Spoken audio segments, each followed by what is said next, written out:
Hello दोस्तों, स्वागत है आपका आपके YouTube चैनल JCS अड्डा 13 to 12 में। आज हम कंप्यूटर के क्वेश्चन का जो 7th सेट आपके सामने लाए हैं, जिसमें हम लगभग 15 क्वेश्चंस को कवर करेंगे। तो चलिए स्टार्ट करते हैं आज की क्लास। जिस तरह आप रेगुलर आपके साथ बने हुए हैं, तो आप भी बने रहिए हमारे साथ। तो चलिए स्टार्ट करते हैं।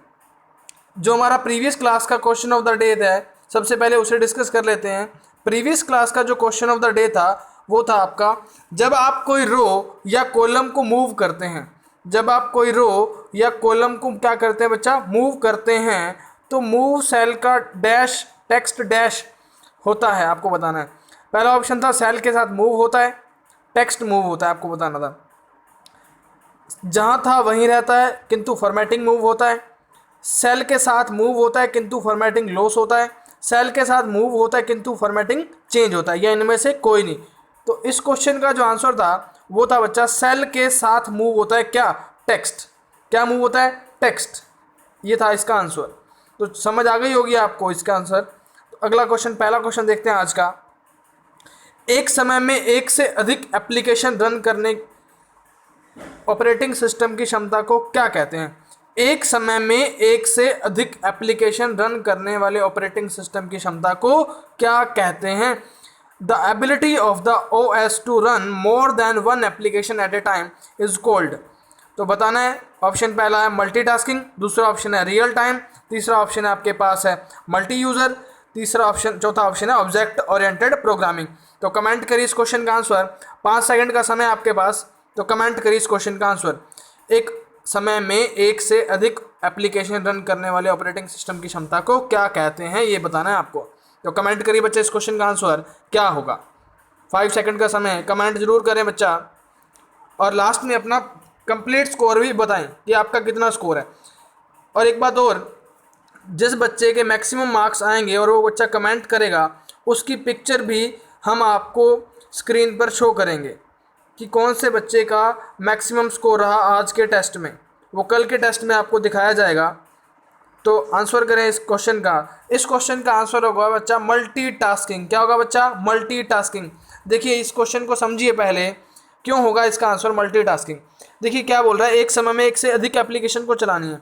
एप्लीकेशंस को चलाने का मतलब ये है कि जैसे आपने MS वर्ड चला लिया, सॉरी MS ऑफिस चला लिया, MS ऑफिस में MS वर्ड चला लिया, कुछ भी चला लिया। इसके अलावा आपने इंटरनेट चला लिया, इंटरनेट का ब्राउज़र चला लिया, मतलब एक से ज़्यादा काम कर लिए, तो वो क्या होगा, मल्टीटास्क होगा। मतलब एक से ज़्यादा काम करना क्या कहलाएगा, मल्टीटास्किंग। वो क्या होंगी, एक से ज़्यादा एप्लीकेशन रन होंगी, तो इसीलिए इसका आंसर क्या होगा बच्चा, मल्टीटास्किंग होगा। अब देखिए और ऑप्शन क्या क्या है आपके पास। और ऑप्शन है रियल टाइम। अब देखिए रियल टाइम ऑपरेटिंग सिस्टम जो होता है आपका, रियल टाइम ऑपरेटिंग सिस्टम, ये काम क्या करता है, वास्तविक समय में काम करने वाला ऑपरेटिंग सिस्टम रियल टाइम है। अब देखिए आपको एक एग्जांपल ध्यान होगा, आप ATM से पैसे निकालने जाते हो, तो उसमें जो ऑपरेटिंग सिस्टम होता है वो कौन सा होता है, आपको बताना है। तो मैं आपको बता देता हूँ, उसमें जो ऑपरेटिंग सिस्टम होता है रियल टाइम होता है। उसी टाइम आप कार्ड स्वैप करते हो, वो पहचान लेता है और उसी टाइम आपके पैसे निकाल कर आपको दे देता है। तो रियल टाइम ऑपरेटिंग सिस्टम किस में होता है, ATM में होता है। अब आप कमेंट करिएगा ATM का फुल फॉर्म क्या होता है। ATM 2 होते हैं, दोनों की दोनों फुल फॉर्म मैंने आपको फुल फॉर्म की सीरीज़ में करवा रखी हैं। यदि आपने नहीं देखी है तो उसे देख लीजिएगा। तो देखिए चौथा ऑप्शन आपके पास मल्टी यूज़र है, तीसरा ऑप्शन मल्टी यूज़र, यानी कि एक से ज़्यादा काम, एक से ज़्यादा व्यक्ति जब काम करेंगे एक ही सिस्टम पर, तो वो क्या होगा, मल्टी यूज़र होगा। क्या होगा बच्चा, मल्टी यूज़र। अब एक ऑप्शन आपके पास ऑब्जेक्ट ओरिएंटेड है प्रोग्रामिंग। देखिए आपकी कुछ भाषाएं होती हैं, उनमें से एक भाषा होती है C++, एक होती है जावा। तो ये कैसी हैं बच्चा, ये दोनों की दोनों भाषाएं कैसी हैं, ऑब्जेक्ट ओरिएंटेड हैं, ऑब्जेक्ट पर आधारित हैं। तो यदि आपसे पूछ ले C++ कैसी भाषा है, तो कैसी है बच्चा, ऑब्जेक्ट ओरिएंटेड। जावा कैसी है, ऑब्जेक्ट ओरिएंटेड।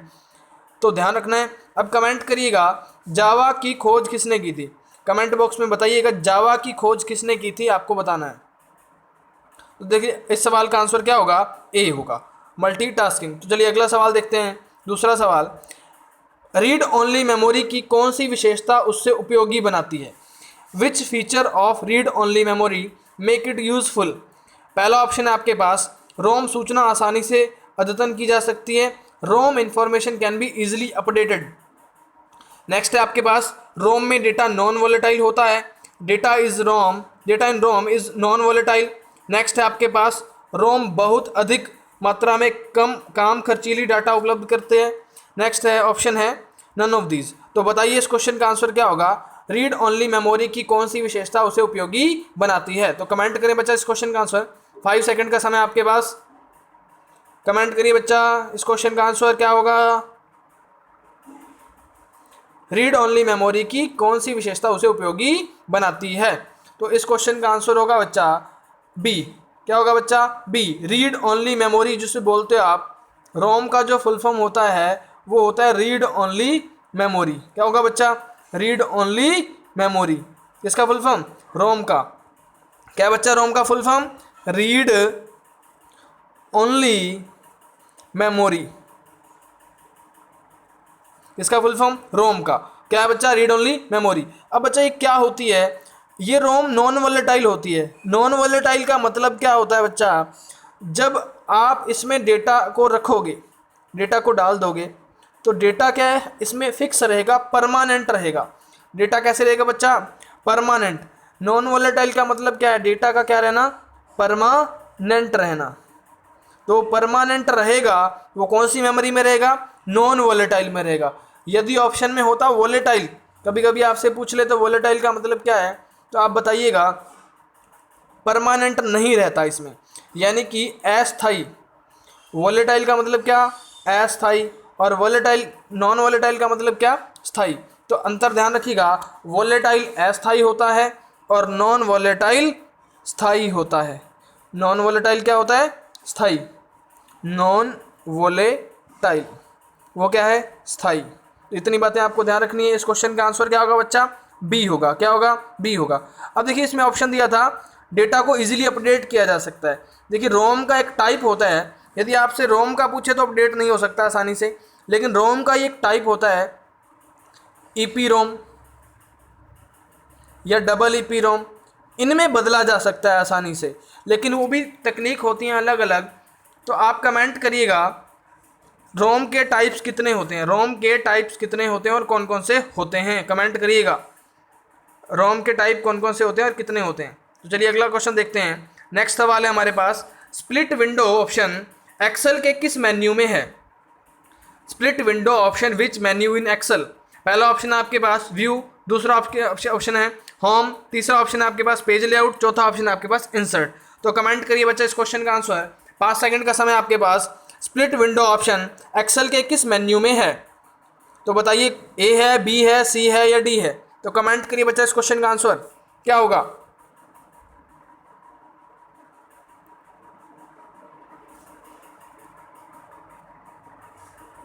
मेहनत कर ले बच्चा, ये लॉकडाउन फिर ना मिलेगा, कर ले बच्चा मेहनत। तो आंसर करें बच्चा इस क्वेश्चन का आंसर।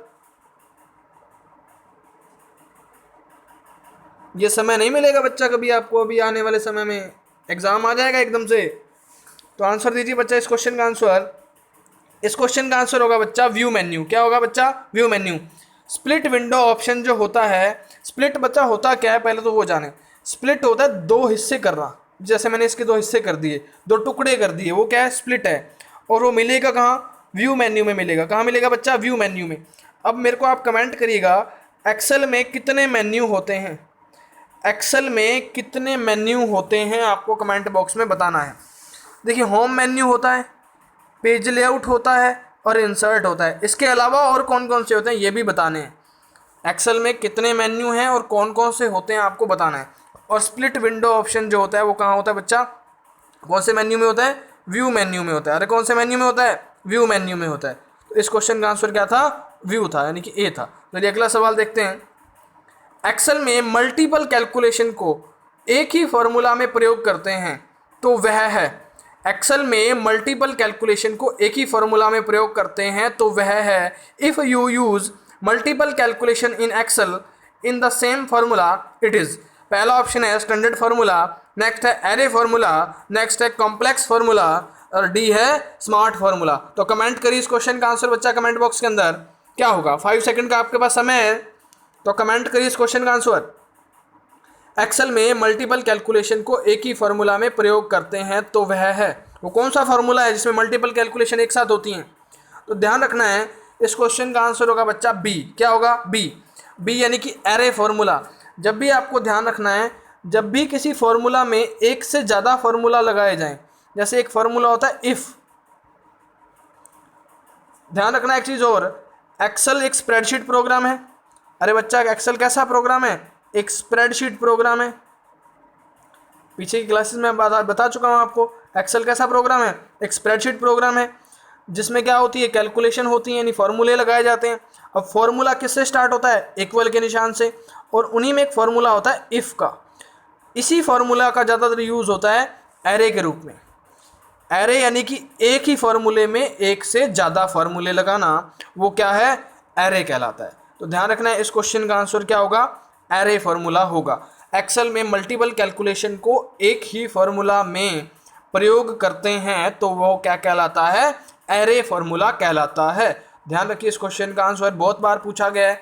एरे फार्मूला क्या होता है? यानी कि एक से ज़्यादा फार्मूला एक ही फार्मूला में लगाने। तो चलिए अगला सवाल देखते हैं। नेक्स्ट सवाल है, सबसे पुराना स्प्रेडशीट पैकेज है। सबसे पुराना स्प्रेडशीट पैकेज कौन सा है, आपको बताना है। The oldest spreadsheet package is, तो पहला ऑप्शन आपके पास विज़गल है, नेक्स्ट है लोटस 1 2 3, नेक्स्ट है एक्सेल, नेक्स्ट है स्टार। तो कमेंट करिए बच्चा इस क्वेश्चन का आंसर। 5 सेकंड का समय आपके पास, कमेंट करिए इस क्वेश्चन का आंसर क्या होगा? विज़गल होगा, लोटस होगा, एक्सेल होगा या स्टार होगा? तो कमेंट करिए बच्चा इस क्वेश्चन का आंसर, ए बी सी या डी। तो क्या है इस क्वेश्चन का आंसर, बताइए बच्चा। तो इस क्वेश्चन का जो आंसर होगा वो होगा आपका लोटस 1 2 3। क्या होगा बच्चा? लोटस 1 2 3 सबसे पुराना स्प्रेडशीट। जैसे आप एक्सेल यूज़ करते हो ना, MS एक्सेल, उसी तरह सबसे जो पुराना था, जिसमें इस तरह की शीट होती थी जिसमें डेटा को रखा जाता था रो और कॉलम में बेस्ड के अंदर, वो सबसे पुराना कौन था बच्चा? लोटस था। कौन था बच्चा? लोटस। तो आपको यदि फिर भी याद ना रहे तो सबसे पहले आपके घर पे क्या आया? लोटा आया। क्या आया बच्चा? लोटा। तो उसी तरह याद रखना है, सबसे पुराना स्प्रेडशीट पैकेज कौन सा था? लोटस था। अब लोटा किसको बोलते हैं? जहाँ पानी रखते हो ना, वो क्या हो? लोटा होता है। तो इस क्वेश्चन का आंसर क्या होगा बच्चा? लोटस। क्या होगा बच्चा? लोटस। तो चलिए अगला सवाल देखते हैं। Dash dash raw fact represent करते हैं, जबकि डैश डैश अर्थपूर्ण बना हुआ डेटा है। Dash raw fact represent while dash meaningful data is. पहला ऑप्शन है आपके पास इंफॉर्मेशन कॉमा रिपोर्टिंग, दूसरा ऑप्शन है आपके पास डेटा कॉमा इंफॉर्मेशन, तीसरा ऑप्शन है आपके पास इंफॉर्मेशन कॉमा बिट्स, चौथा ऑप्शन है आपके पास रिकॉर्ड्स कॉमा बाइट्स।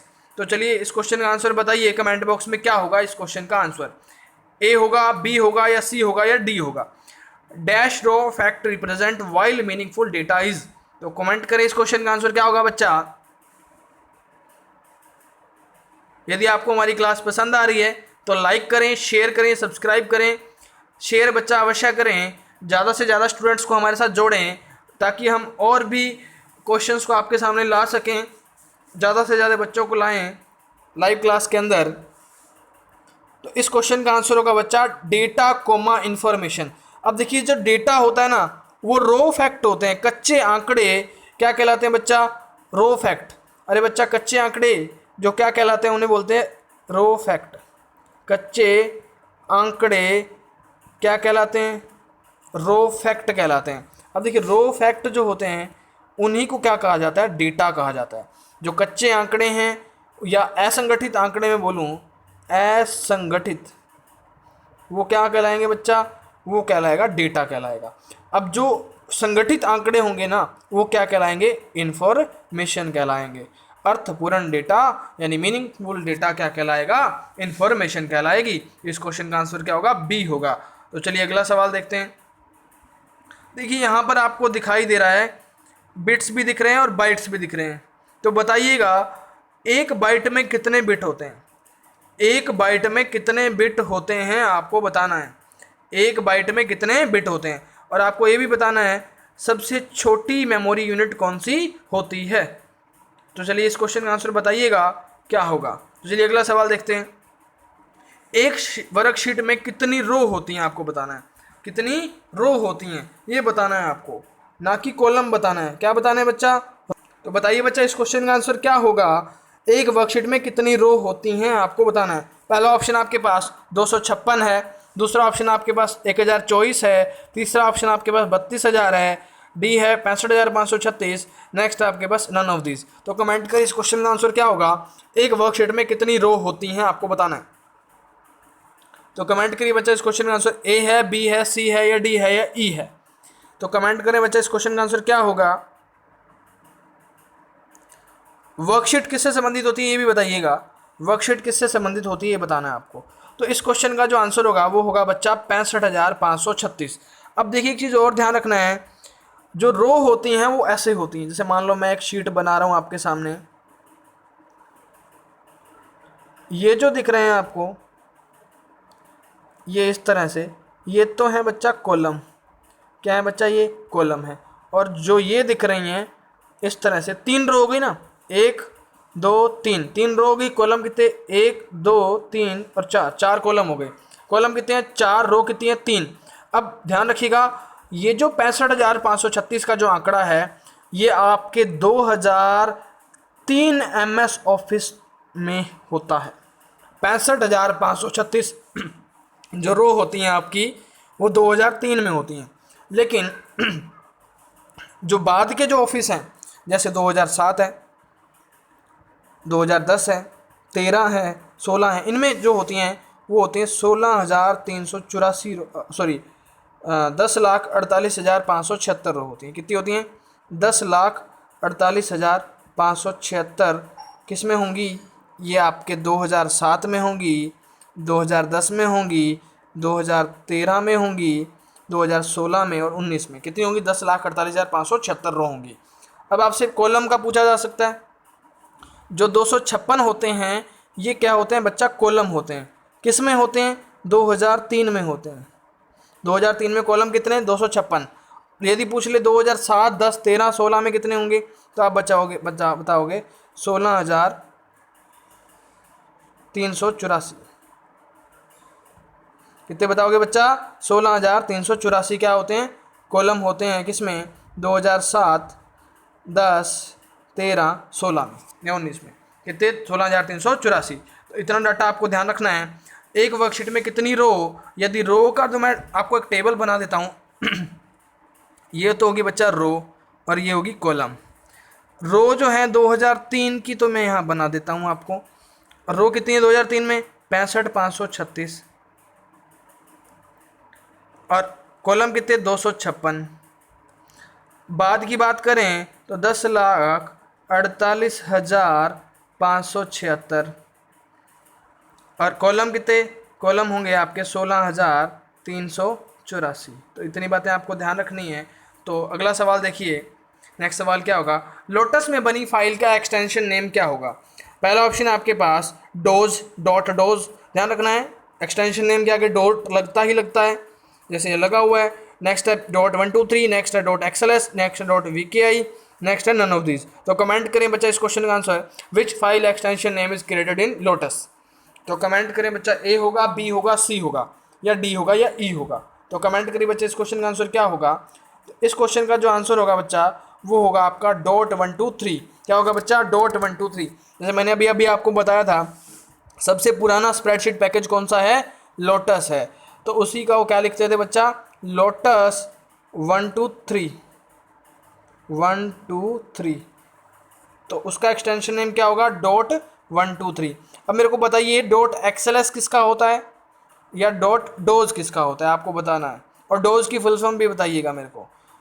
.xls और .doc का फुल फॉर्म आपको बताना है। तो चलिए अगला सवाल देखते हैं। इस क्वेश्चन का आंसर क्या होगा बच्चा? .123 होगा। नेक्स्ट सवाल देखिए, मानव की स्मरण शक्ति कंप्यूटर की तुलना में होती है। मानव की स्मरण शक्ति कंप्यूटर की तुलना में होती है। पहला ऑप्शन आपके पास सामान्य है, नेक्स्ट आपके पास हाई यानी कि उच्च, नेक्स्ट है निम्न, नेक्स्ट है एवरेज। तो कमेंट करिए बच्चे इस क्वेश्चन का आंसर क्या होगा। मानव की स्मरण शक्ति कंप्यूटर की तुलना में होती है। तो कमेंट करिए बच्चे इस क्वेश्चन का आंसर क्या होगा।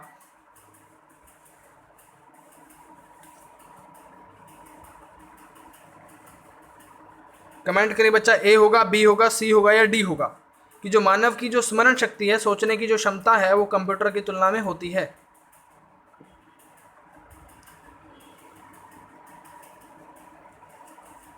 देखिए बच्चा, यहाँ कई बार आपको कंफ्यूजन हो सकता है, कई बार यहाँ बच्चा हाई करता है या कई बार सामान्य करता है। लो करता नहीं, एवरेज भी नहीं करता, लेकिन क्या करेगा, हाई करेगा या सामान्य करेगा। तो लेकिन ध्यान रखना है, अक्सर एग्जाम्स में जब सवाल को पूछा गया है तो उसको जो आंसर माना गया है वो सामान्य माना गया है। बाकी आप चेक कर लीजिए, पुराने एग्जाम्स जितने भी हुए, मैंने तो चेक कर लिया है, लेकिन इस क्वेश्चन का आंसर वहाँ आपको दे रखा है सामान्य है।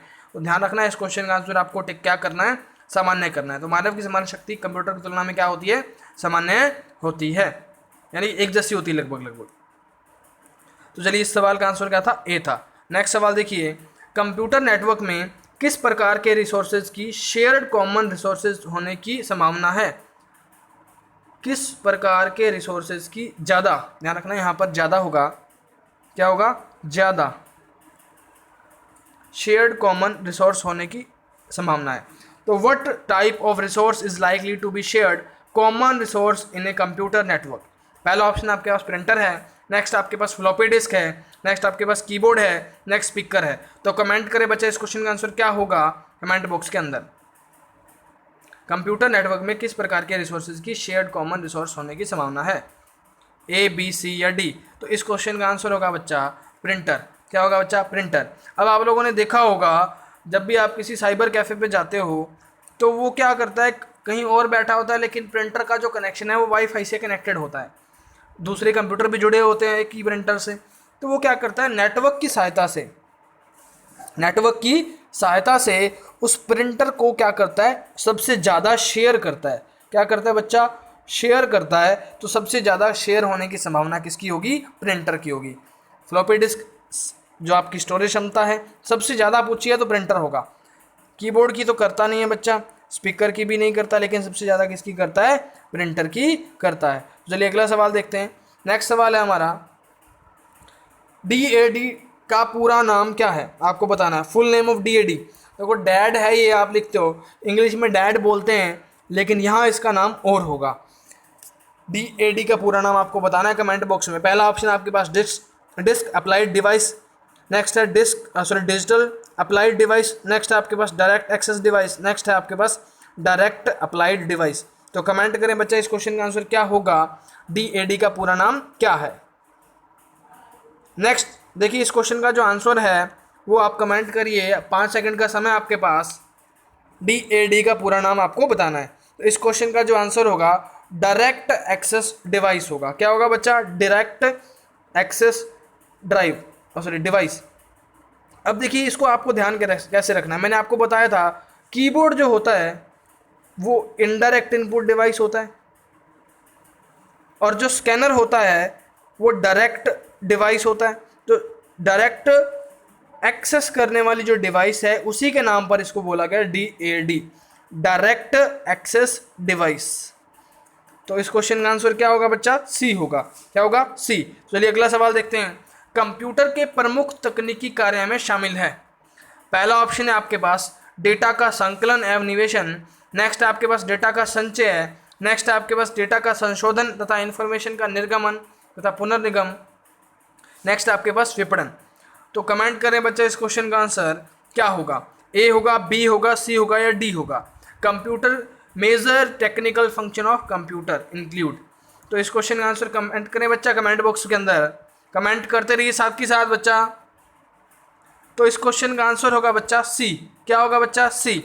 डेटा का संशोधन करना यानी बदलाव करना डेटा में, या इन्फॉर्मेशन को क्या करना, मॉडिफाई करना, या बाद में उसे क्या करना, यूज़ करना। तो किसका काम होता है, ये कंप्यूटर का मुख्य तकनीकी कार्य होता है। मुख्य पूछा है तो बच्चा ध्यान रखना, संशोधन मतलब बदलाव, या उसे मॉडिफाई, या उसे बाद में यूज़ करना। जैसे मेमोरी में कुछ सेव कर दिया तो बाद में आप उसे यूज़ कर सकते हो, उसे बदल सकते हो, उसका मुख्य तकनीकी कार्य ये होता है सी। तो चलिए अगला सवाल देखते हैं। एक्टिव सेल के कमेंट डैश में डिस्प्ले होते हैं। देखिए एक्टिव सेल का जो कमेंट होता है, जो मतलब लिखा हुआ होता है, एक्टिव सेल के अंदर जो लिखा होता है कमेंट नहीं लिखोगे यहाँ पर, मतलब टेक्स्ट लिख सकते हो। टेक्स्ट हो सकता है या वैल्यू हो सकती है। ध्यान रखना, इस वो क्या करोगे आप, कमेंट ना करके आपको क्या करना है, या तो टेक्स्ट हो सकता है यहाँ पर या वैल्यू हो सकती है। तो लिखा हुआ टेक्स्ट या आपका जो वैल्यू है वो कहाँ शो होता है आपको बताना है। एक्टिव सेल के जो टेक्स्ट है या नंबर है, वैल्यू है, वो कहाँ डिस्प्ले होता है आपको बताना है। Active cell text display in dash. तो पहला ऑप्शन आपके पास टूल बार है, नेक्स्ट है नेम बॉक्स, नेक्स्ट है फॉर्मूला बार, नेक्स्ट है मेन्यू बार। तो इस क्वेश्चन का आंसर कमेंट करें बच्चा, क्या होगा, ए होगा, बी होगा, सी होगा या डी होगा। तो इस क्वेश्चन का आंसर होगा बच्चा फॉर्मूला बार। क्या होगा बच्चा, फॉर्मूला बार। जो लिखा हुआ टेक्स्ट होता है या वैल्यू होती है वो कहाँ शो होती है, फॉर्मूला बार में शो होती है। कोई भी फॉर्मूला लगाओगे वो भी कहाँ शो होगा, फॉर्मूला बार में शो होगा। नेम बॉक्स में सेल का एड्रेस शो होता है। नेम बॉक्स में क्या होता है, एड्रेस शो होता है सेल का। जैसे A4 होता है, B4 होते हैं, सेल के एड्रेसेस होते हैं, वो कहाँ शो होते हैं, नेम बॉक्स के अंदर होते हैं। तो चलिए इस क्वेश्चन का आंसर क्या होगा, सी होगा। क्या होगा बच्चा, सी होगा। तो अगला सवाल देखते हैं, सेल में कमेंट लिखने को क्या कहते हैं। It's said to write a comment in a cell. पहला ऑप्शन है स्मार्ट टिप, नेक्स्ट है सेल टिप, नेक्स्ट है वेब टिप, नेक्स्ट है सॉफ्ट टिप। तो कमेंट करें बच्चा इस क्वेश्चन का आंसर, सेल में कमेंट लिखने को क्या कहते हैं आपको बताना है। 5 सेकंड का समय आपके पास, कमेंट करिए बच्चा। It's said to write a comment in the cell, smart tip, cell tip, web tip, soft tip. तो कमेंट करें बच्चा इस क्वेश्चन का आंसर क्या होगा। तो इस क्वेश्चन का आंसर होगा बच्चा सेल टिप। क्या होगा बच्चा, सेल टिप। सेल के अंदर कोई भी कमेंट लगाते हैं तो ध्यान रखना है, जब आप सेल में कमेंट लगाओगे तो वो यहाँ जो उसका राइट कॉर्नर होगा वो रेड हो जाएगा। क्या हो जाएगा बच्चा, रेड हो जाएगा। इस तरह से यहाँ पर रेड हो जाएगा। कौन सा कॉर्नर, राइट कॉर्नर। तो उसको बोलते हैं सेल टिप बोलते हैं। क्या बोलते हैं, सेल टिप। तो इस क्वेश्चन का आंसर क्या होगा, बी होगा।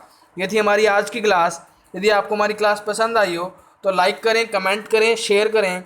दूसरा, आप कंप्लीट स्कोर बताएं कि आपका कितना स्कोर हुआ, और अपनी एक पिक्चर हमें हमारा कॉन्टैक्ट नंबर पर सेंड कर दीजिए। हमारा कॉन्टैक्ट नंबर है 9511540114। इस पर आप सेंड कर सकते हैं जो भी आपका मैक्सिमम स्कोर होगा। आप कमेंट करिए पहले सभी कमेंट बॉक्स के अंदर जिनका जिनका जो भी मार्क्स का स्कोर आया है, और यदि आपका जो मैक्सिमम स्कोर होगा जिसका भी, हम उसको आपका पिक्चर आपको दिखाएंगे। तो चलिए इस क्वेश्चन का आंसर, ये था हमारा आज का क्लास। ये आपका क्वेश्चन ऑफ द डे है, बिना प्रोग्रामिंग का मैकेनिकल कंप्यूटर निम्न में से है। बिना प्रोग्रामिंग का मैकेनिकल कंप्यूटर निम्न में से है Z11, A11, Z1, Y1। Comment करिएगा बच्चा इस क्वेश्चन का आंसर क्या है। यदि हमारी आज की क्लास, यदि आपको हमारी क्लास पसंद आई हो तो लाइक करें, कमेंट करें, शेयर करें। यदि आपने सब्सक्राइब नहीं किया है तो सब्सक्राइब कर लें और बेल आइकन को अवश्य प्रेस कर लें। तो जय हिंद, जय भारत, धन्यवाद।